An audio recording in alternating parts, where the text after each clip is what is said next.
কারা দিচ্ছে? আমরা কি মামলা বাণিজ্যের জন্য কি দেশ স্বাধীন করছি? আমরা কখনো এই মামলা বাণিজ্যের জন্য দেশ স্বাধীন করি নাই। যে বা দেশের মানুষ যাতে ভালো থাকে সেজন্য আমরা দেশ স্বাধীন করছি। আমরা দেশ স্বাধীন করছি দেশের মানুষের জন্য। আমরা কোনো ব্যক্তিকেন্দ্রিক লোকের সুবিধার জন্য আমরা দেশ স্বাধীন করি নাই। 4 আগস্ট যখন আমাদের ফরহাদ মারা গেছে, আমরা যে দেখতে পাইছি যে সে মারা যাওয়ার পরে আমাদেরকে হাসপাতালে নিয়ে গেছি। হাসপাতালে নেওয়ার পর থেকে কোনো ডাক্তার তার পোস্টমর্টম করে তার কাছেও আসতে চায় নাই। সে মারা যাওয়ার পরে আমরা সেখান থেকে নিয়ে আসছি তার এলাকাতে, সেখানে দাফন কাফন হয়েছে, সেখানে আমাকে অবস্থা করছি। এখন আমরা ইতিমধ্যে দেখতেছি যে বিভিন্ন মামলা হচ্ছে। এই মামলাগুলো কারা দিচ্ছে? আমরা কি মামলা বাণিজ্যের জন্য কি দেশ স্বাধীন করছি?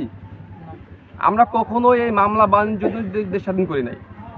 যে বা যারা এই মামলা বাণিজ্য করতেছে, আমরা প্রথমত তাদের বিচার চাই। হত্যাকারীর আগে বিচার চাই যারা মামলা বাণিজ্য করতেছে।